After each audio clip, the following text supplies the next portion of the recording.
ஓம் நற்பவி ஆறுமுகம் தரும் ஏறுமுகம். இன்றைக்கி திருப்புகழ் பாராயணம் தான் நம்ம பண்ண போகிறோம். இந்த திருப்புகழ் பார்க்குறதுக்கு முன்னாடி நம்மளோட சேனலை முதன்முறையாக பார்க்குறதா இருந்தால் கண்டிப்பாக சப்ஸ்கிரைப் பண்ணிக்கோங்க. வீடியோவை லைக் பண்ணுங்கள். ஏன்னா நீங்கள் லைக் பண்ணுறது மூலமாக தான் இது மற்ற முருக பக்தர்களுக்கும் போய் சேரும். யாருக்கு தேவையோ அவர்களிடத்தில் போய் சேரும். ஸோ கண்டிப்பாக ஒவ்வொருவரும் முருக பக்தர்கள்கிட்ட கொண்டு போய் திருப்புகழையும் வேல்மாறலையும் இது போல் பல்வேறு பதியங்களையும் மற்றவர்களுக்கும் நம்ம சேர்க்கணும். ஸோ அதுக்காக கண்டிப்பாக லைக் பண்ணுங்கள். கமெண்டில் ஓம் முருகா அப்படின்னு டைப் பண்ணுங்கள். இந்த திருப்புகழ் மிகவும் எளிய திருப்புகழ் தான். ரொம்பவும் சிம்பிள். நீங்கள் எப்போ வேணாலும் பாடி பாராயணம் பண்ணலாம் அல்லது நீங்கள் கேட்கலாம்.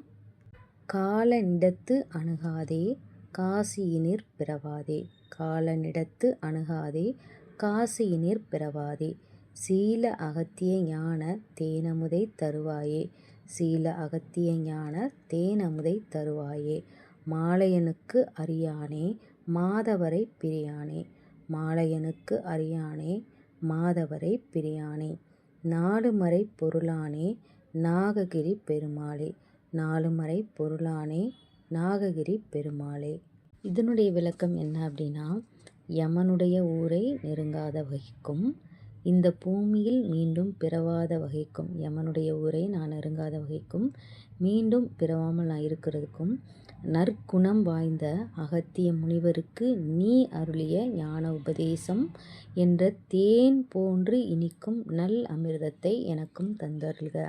அதாவது தேன் போன்று இனிமையான அந்த உபதேசத்தை அகத்திய முனிவருக்கு நீ அளித்தது போல எனக்கும் தர வேண்டும் அப்படின்னு கேட்குறாரு. மாலுக்கும் பிரம்மனுக்கும் அரியவனே, சிறந்த தவ சிரேஷ்டர்களை விட்டு பிரியாதவனே, 4 வேதங்களின் மறைபொருளாக உள்ளவனே, நாககிரியாகிய திருச்செங்கோட்டில் எழுந்தருளியுள்ள பெருமாளே. இந்த திருப்புகழ் ரொம்ப சிம்பிள் தான். ஸோ கண்டிப்பாக இந்த திருப்புகழை பாராயணம் பண்ணுங்கள். முருகனுடைய அருளை பரிபூரணமாக பெறுங்க. கண்டிப்பாக வீடியோக்கு லைக் பண்ணிக்கோங்க, ஷேர் பண்ணிக்கோங்க, கமெண்ட் பண்ணுங்கள். ஓம் முருகா போற்றி. ஓம் நற்பவி.